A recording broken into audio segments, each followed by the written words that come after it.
Israeli Economy Minister Naftali Bennett, you've just broken off your election campaign to come here to Paris, France. Can you tell us where you were when you first heard about these attacks and what went through your mind? I was in Tel Aviv when I heard of these events. I'm talking about both of them, the attack on the newspaper and the attack later on the Jewish supermarket. Deep concern, an awakening call. That's what we're seeing here. This is not some amorphic terror. This is radical Islam terror, who's not only fighting freedom of speech, but first and foremost, the free world. They have a vision to turn the free world into a caliphate. We have to realize that this is what we're facing, dump the political correctness, and start fighting back. So what do you want from Europeans? What do you want them to do? Well, first of all, I came here to see my brothers and sisters, the Jewish people. The state of Israel is also responsible for any Jew in the world, be them where they are. And also we're seeing quite a considerable demand from Jews in France to make aliyah, to come back to Israel. And we want to ensure that those Jews who have decided to come home to Israel will have a smooth absorption. In terms of what I expect of the free world, and Europe in particular, is first and foremost to realize what we're facing, not to pretend that it's not Islamic terror. This is Islamic terror. Call it what it is. Because if you don't define it as Islamic terror, but just as some general terror, there's no way you can fight back. But isn't the danger with that could be seen as collectively blaming all Muslims for terror? No, I'm not blaming all Muslims. Obviously, the overriding majority of Muslims are not supportive of terror, but the majority of terrorists are Muslim. That's a fact. And what we need is to fight back. In Israel, we've been in the midst of this sort of Islamic terror for decades now. We've seen it in Gaza, in Tel Aviv, in Jerusalem, and all across Israel. And in many cases, the European countries were sort of tolerant to terror as long as it doesn't hit them.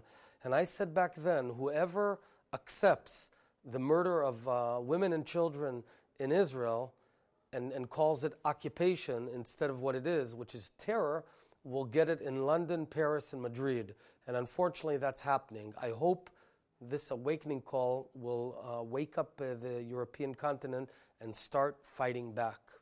So what you're saying is you think that Europe's been too soft and we're too naive? I think there's a degree of naivete in Europe. I think there's a desire under the guise of political correctness to sort of understand the motives of these terrorists. We should have zero tolerance to any terror attacks. Zero tolerance. I don't want to understand them. I want to beat them. We need to fight terror and win. We've done it in Israel, and it now needs to happen in Europe. What do you think is driving this, though, these terror attacks? It's the motive of these terror attacks is a deep ideology, a deep maniacal, fanatic ideology, where their goal is to form a global caliphate that'll take over the world. You know, there's a mosque in New York called Cordova Mosque. Why is it Cordova? Because that was the west point of the Muslim occupation 1,400 years ago. This is their vision. It's not about quality of life. We're talking about, in this case, French citizens who lived a good life, yet they're led by this radical ideology. We have to fight back. We have to win. So what's your message for French Jews who might be scared of further attacks? I met hundreds of French Jews today, and I see deep concern. My message to every French Jew, you have a home. The home is in Israel. Whether you decide to stay in France or come to Israel, the state of Israel views itself responsible for your welfare, for your security. If you decide to stay here, that's fine. If you decide to come to Israel, we'll embrace you. Because in a way, in maybe inviting French Jews to quit France, are we not in a way saying that terror has won? That they don't want communities to live side by side. They want the Jews to leave France. You know, it's an open question what future the Jews have in France. It has to do first and foremost with the decision of the French people. Are they willing to stand up to terror or not? Are they willing to face terror and Islamic terror and say, this is Islamic terror, by no means is it all Muslims, but the terror is of Islamic ideology, and we're going to fight back. If that's not the case, there is no future.